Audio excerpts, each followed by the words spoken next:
समय की बात है। एक छोटे से गांव शिवपुर में बहुत ही गरीब और बदनसीब लड़का अर्जुन रहता था। उसके घर में उसकी बूढ़ी माँ और लगभग 71 वर्ष के बूढ़े पिता रहते थे। अर्जुन बुद्धि में सबसे आगे था, लेकिन गरीबी ने उसे इस तरह जकड़ रखा था कि वो चाहकर भी कुछ बड़ा नहीं कर पा रहा था। हाल ही में उसने अपनी इकलौती बहन की शादी एक गरीब मजदूर से की थी और उसी शादी के कारण वो भारी कर्ज में डूब गया था। अरे ओ अर्जुन, आज पूरे 6 महीने हो चुके हैं और तुम्हारा कर्ज कम होने के बजाय बढ़ता ही जा रहा है। अगर तुमने जल्द ही पैसे नहीं चुकाए तो कुछ ही महीनों में ये रकम 2 गुनी हो जाएगी। फिर मेरे पास आकर ये मत कहना कि तुम गरीब हो और तुम पर रहम किया जाए। याद रखना, तुम्हारे पास इस घर के अलावा कुछ भी नहीं है। अगर जल्दी पैसे नहीं दिए तो मैं इस घर को भी जब्त कर लूंगा और उस दिन देखूंगा कि इस पूरे गांव में कौन है जो तुम्हारी मदद करने आता है। सेठ जी, आप ऐसा मत कहिए। आप ही हमारे सहारा हैं। हम गरीब लोग कहां जाएंगे? अगर आपने घर भी छीन लिया तो हम भूख से मर जाएंगे। घर में मेरे बूढ़े माँ बाप हैं जो हमेशा बीमार रहते हैं। इतना बड़ा पैसा इतनी जल्दी चुकाना हमारे बस में नहीं है। आप हम पर दया कीजिए और हमें कुछ समय दे दीजिए। मैं दिन रात मेहनत करूंगा और आपका एक एक पैसा चुका दूंगा। अरे अर्जुन, मैं यहां दिनों की बात कर रहा हूं और तुम सालों की बात कर रहे हो। मैं तुम्हें महीने भर का समय भी नहीं दूंगा। साल की तो बात ही छोड़ दो। ध्यान से सुन लो, अगर 2 हफ्तों के भीतर 1.25 लाख रुपए नहीं लौटाए तो मैं तुम्हारा घर अपने कब्जे में ले लूंगा। फिर सोच लेना कि अपने बूढ़े माँ बाप को कहां लेकर जाओगे। और हां, एक बात और, अगर पैसे नहीं चुका सकते तो कम से कम इतना एहसान करना कि खुद ही मर जाना, क्योंकि तुम जैसे गरीब लोग ही इस धरती पर बोझ हैं। सेठ की बातें जहर से भी ज्यादा कड़वी थीं। वो न केवल कठोर था बल्कि अंदर से बेहद निर्दयी भी था। 2 हफ्तों की समय सीमा देकर वो वहां से चला गया। सेठ के जाने के बाद अर्जुन अपने माँ बाप के पास गया। उनके चेहरे पर चिंता साफ झलक रही थी। बेटा, क्या हुआ? सेठ किस लिए आया था? देखो, वो कुछ भी कहे, तुम्हें हमेशा शांति से और हाथ जोड़कर बात करनी चाहिए। हम गरीब लोग हैं और गरीब की ताकत उसकी मीठी बोली और सहनशीलता होती है। अभी हमारे पास पैसा नहीं है, इसलिए हमें धैर्य रखना होगा और धीरे धीरे मेहनत करके कर्ज चुकाना होगा। पिताजी, आप बिल्कुल सही कह रहे हैं। सेठ जी पैसे के लिए ही आए थे, लेकिन मैंने आपके संस्कारों का पालन किया। मैंने उनके सामने हाथ जोड़कर विनती की और उनसे समय मांगा। उन्होंने मुझे थोड़ा समय दे दिया है, इसलिए आप चिंता मत कीजिए। अर्जुन ने अपने पिता से झूठ कहा, क्योंकि वो उन्हें सच्चाई बताकर और दुखी नहीं करना चाहता था। असलियत ये थी कि उसके पास कोई समय नहीं बचा था। उधर सेठ अपने नौकर भोला राम के साथ अपनी चाल पर हंस रहा था। रामू, अब बस 2 हफ्तों का इंतजार है। मुझे पूरा यकीन है कि अर्जुन इतना पैसा कभी नहीं चुका पाएगा। उस दिन मैं उसका घर छीन लूंगा और उसे गांव से लात मारकर बाहर निकाल दूंगा। तुम्हें याद है पहले उसके पास कितनी उपजाऊ जमीन हुआ करती थी? उसी दिन मैंने ठान लिया था कि उससे बदला लेकर रहूंगा। मैंने उसकी बहन की शादी अपने आदमी से करवाई, दहेज में जमीन भी ले ली और ऊपर से 1.25 लाख का कर्ज भी दे दिया। मुझे पता था कि वो इस जाल से कभी बाहर नहीं निकल पाएगा। मालिक, आपकी चालाकी का तो जवाब ही नहीं। ऐसा जाल कोई सोच भी नहीं सकता। अब तो साफ दिख रहा है कि इस खेल में जीत आपकी ही होगी और अर्जुन पूरी तरह बर्बाद हो जाएगा। समय धीरे धीरे बीतता गया और देखते ही देखते 2 हफ्ते पूरे हो गए। उस दिन अर्जुन घर में बैठा गहरी चिंता में डूबा हुआ था। तभी दरवाजे पर जोर की आवाज हुई।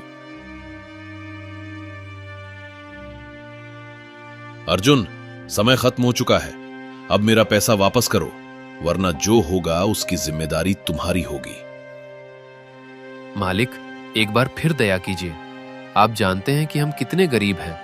इतना बड़ा पैसा इतनी जल्दी जुटाना हमारे लिए असंभव है। अगर आपने हमें घर से निकाल दिया तो मेरे बूढ़े माँ बाप कहीं के नहीं रहेंगे। कम से कम उन पर तरस खाइए और मुझे 1 साल का समय दे दीजिए। मैं वादा करता हूं कि आपका पूरा कर्ज चुका दूंगा। अब बहुत हो गया। तुम्हें वो दिन याद है जब मैंने तुम्हारी जमीन खरीदनी चाही थी और तुमने मुझे मना कर दिया था? आज वही घमंड तुम्हें यहां तक ले आया है। अब मैं तुम्हें किसी भी हाल में समय नहीं दूंगा। सेठ ने उसी समय अर्जुन का घर जब्त कर लिया और उसे उसके बूढ़े माँ बाप के साथ बाहर निकाल दिया। तीनों बिना किसी सहारे के एक अनजान रास्ते पर निकल पड़े। बेटा, अब हम कहाँ जाएंगे? हमारा घर भी चला गया और मेरी हालत भी दिन ब दिन खराब होती जा रही है। हमारी सबसे बड़ी गलती थी कि हमने अपनी बेटी की शादी सेठ के आदमी से की। उसने चालाकी से हमारी जमीन भी ले ली और हमें कर्ज में भी डुबो दिया। आज उसी का नतीजा है कि हम सड़क पर आ गए हैं। अर्जुन अंदर से टूट चुका था, लेकिन वो अपने माँ बाप के सामने खुद को संभालने की कोशिश कर रहा था। कुछ दिनों बाद उसने जंगल में एक छोटी सी झोपड़ी बना ली और वहीं रहने लगा। उसने अपने माँ बाप को छत तो दे दी, लेकिन उनके इलाज के लिए उसके पास पैसे नहीं थे। भूख और बीमारी ने धीरे धीरे उनके शरीर को कमजोर कर दिया। हे भगवान, आपने मुझसे सब कुछ छीन लिया, मेरा घर, मेरी इज्जत। अब मेरे माँ बाप को भी मत छीनिए। मेरे पास इनके अलावा कोई नहीं है। अगर ये भी चले गए तो मैं बिल्कुल अकेला रह जाऊंगा। लेकिन किस्मत को कुछ और ही मंजूर था। बिना दवाई और बिना भोजन के उसके माँ बाप ने कुछ ही दिनों में दम तोड़ दिया। अब अर्जुन पूरी तरह अकेला हो चुका था, एक अनाथ जिसके पास न घर था न सहारा। माता पिता के गुजर जाने के बाद अर्जुन बिल्कुल अकेला रह गया। कुछ दिन वो घास फूस खाकर किसी तरह जिंदा रहा, लेकिन अब उसके अंदर एक नया संकल्प जन्म ले चुका था। उसने तय किया कि अब वो अपनी किस्मत खुद बदलेगा। तभी उसके मन में एक विचार आया, क्यों ना अपनी बहन के पास जाकर उससे कुछ पैसे उधार लिए जाएं और कोई छोटा सा व्यापार शुरू किया जाए। उसने मन ही मन कसम खाई कि जिसने उसे इस हालत में पहुंचाया है उससे एक दिन जरूर हिसाब लेगा। अर्जुन अपनी बहन पूजा के घर पहुंचता है। अरे भैया, आप अचानक यहाँ? आइए, आपका स्वागत है। लेकिन भैया, आप थोड़ा देर से आए। अगर 5 मिनट पहले आते तो आप उनसे भी मिल लेते। अभी वो काम से बाहर गए हैं। अच्छा ये बताइए, आप अचानक यहाँ कैसे आ गए? और माँ पिताजी कहाँ हैं? वो आपके साथ क्यों नहीं आए? माँ पिता का नाम सुनते ही अर्जुन की आंखों में आंसू भर आए। पूजा, मुझे माफ कर दो। मैं माँ पिताजी को नहीं बचा सका, लेकिन इतना जरूर कहूंगा कि इसमें सिर्फ तुम्हारे पति और उस चालबाज सेठ का हाथ है। उन्होंने मिलकर हमें धोखा दिया। तुम्हारा पति तुमसे प्यार नहीं करता। उसने सेठ के कहने पर तुमसे शादी की थी ताकि वो मुझे बर्बाद कर सके। तुम्हारी शादी में ही उसने हमसे जमीन भी ले ली और 1.25 लाख का कर्ज भी दे दिया। जब मैं पैसा नहीं चुका पाया तो उसने हमें घर से निकाल दिया और उसी दुख में माँ पिताजी हमें छोड़कर चले गए। मैं कई दिनों से भूखा हूं। अगर हो सके तो मुझे कुछ खाने को दे दो। भैया, आप रोइए मत। जो लोग जैसा करते हैं भगवान उन्हें वैसा ही फल देता है। आप बस सही समय का इंतजार कीजिए। सेठ को उसकी सजा जरूर मिलेगी। मैं भी अब ऐसे लोगों के साथ नहीं रहना चाहती जो मेरे ही परिवार को बर्बाद करना चाहते हैं। अगर आप कहें तो मैं भी आपके साथ चलती हूँ। हम दोनों मिलकर उनका सामना करेंगे। नहीं पूजा, तुम ऐसा बिल्कुल मत सोचो। मैं नहीं चाहता कि तुम्हारा घर उजड़ जाए। अगर तुम मेरे साथ आओगी तो तुम्हारा जीवन भी मुश्किलों से भर जाएगा। अगर तुम मेरी मदद करना चाहती हो तो बस मुझे थोड़ा सा पैसा उधार दे दो। मैं वादा करता हूँ कि उसी से शुरुआत करके एक दिन बड़ा आदमी बनूंगा और उन्हीं लोगों को जवाब दूंगा। पूजा अपने भाई की बात मान जाती है। वो उसे खाना खिलाती है और अपने पास से 5 रुपए निकाल कर देती है। भैया मुझे माफ करना, घर के सारे पैसे वही संभालते हैं, इसलिए मेरे पास ज्यादा नहीं है। ये सिर्फ 5 रुपए हैं, लेकिन मुझे उम्मीद है कि आप इन्हीं से कुछ अच्छा कर पाएंगे। कोई बात नहीं बहन, ये 5 रुपए ही मेरी किस्मत बदलने के लिए काफी है। अब मैं चलता हूँ, तुम अपना ध्यान रखना और उन्हें ये मत बताना कि मैं यहाँ आया था।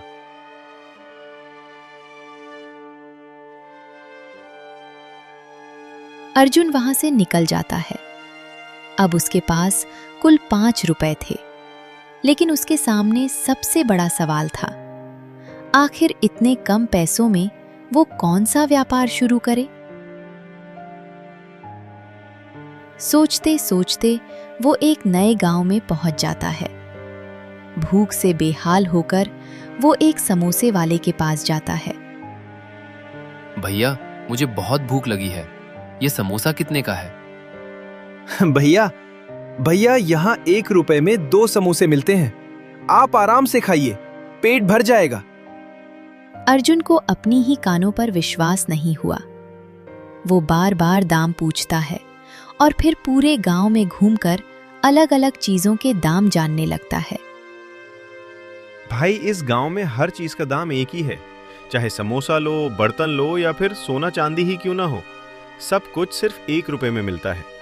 हमारे राजा ने ये नियम इसलिए बनाया है ताकि इस गांव की गरीबी खत्म हो जाए और लोग यहाँ आकर बसे। ये सुनकर अर्जुन के अंदर उम्मीद की एक नई किरण जाग उठती है। उसे लगने लगा कि जैसे भगवान ने खुद उसके लिए ये रास्ता बनाया है।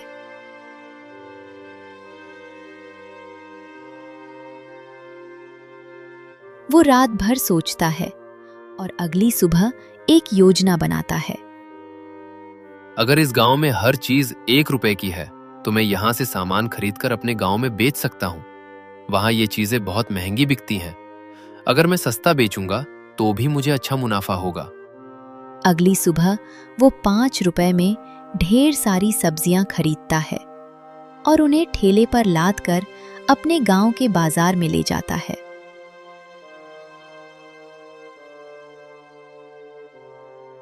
आओ आओ, ताजी और सस्ती सब्जियां ले जाओ। पूरे बाजार में सबसे सस्ता दाम सिर्फ 20 रुपए किलो। उसकी सब्जियां ताजी और सस्ती थीं, इसलिए ग्राहकों की भीड़ उसके ठेले पर उमड़ पड़ी। देखते ही देखते उसकी सारी सब्जियां बिक गईं और उसे अच्छा खासा मुनाफा हुआ। उस दिन के बाद अर्जुन रोज यही काम करने लगा, सस्ते में खरीदना और थोड़े महंगे में बेच देना। धीरे धीरे उसका व्यापार बढ़ता गया और उसकी कमाई भी कई गुना बढ़ने लगी। कुछ ही समय में अर्जुन एक बड़ा सब्जी व्यापारी बन गया। अब उसके पास पैसों की कोई कमी नहीं थी। जिस इंसान के पास कभी खाने के लिए भी पैसे नहीं होते थे, आज वो पूरे गांव को खाना खिला सकता था।